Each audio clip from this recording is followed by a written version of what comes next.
war in Ukraine heads into its 8th year, many fear that Moscow may be preparing a large-scale military escalation.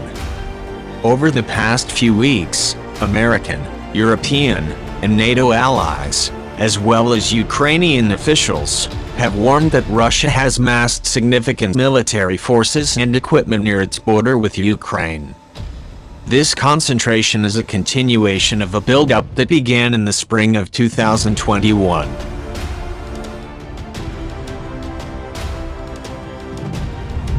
In fact, Russia never really carried out a withdrawal. Nearly all of the equipment from the spring buildup remained close to the border over the summer, and it's still there. Moscow resumed its buildup in early November, bringing in additional equipment that wasn't moved in earlier in the year. According to recent estimates, Russia has around 50 battalion tactical groups near the border with Ukraine, along with tanks and artillery.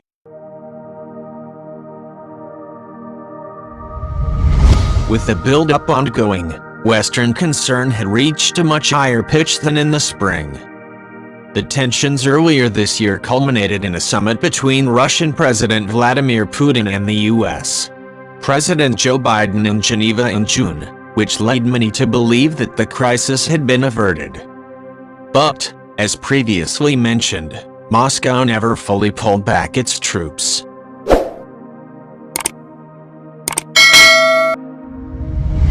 Moreover, high-level Russian officials, including President Vladimir Putin himself, have continued to voice concerns not only about Ukraine, but also regarding NATO and its alleged eastward expansion.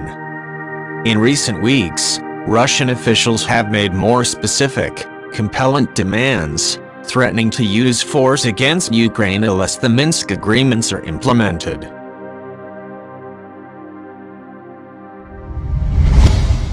And Putin in particular has been very clear about Russia's red lines and objections to what he sees as creeping NATO defense cooperation with Ukraine.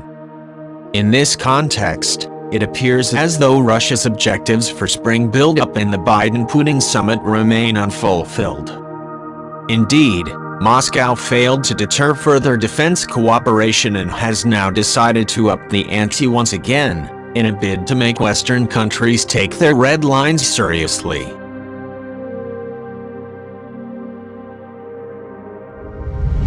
Ukraine, meanwhile, has called for a diplomatic solution, emphasizing that they have no plans to retake the Donbas by force. Speaking to Parliament on December 1st, President Volodymyr Zelensky said he would even be open to direct talks with Russia. However, it seems clear that at present, Moscow isn't looking to negotiate with Ukraine. Instead, much of the Kremlin's rhetoric about Ukraine is directed at NATO or Washington, rather than at Kiev. With no direct talks in sight, Ukraine is bracing itself for an escalation in the next few months. Though media reports have said that Russia could launch an attack in late January or early February, the ongoing buildup is highly visible and therefore lacks the element of surprise. As such, Russia may opt to leave its forces in place for months, in the hopes that Ukraine can only remain on high alert for so long and launch another invasion on short notice in the spring or summer of next year.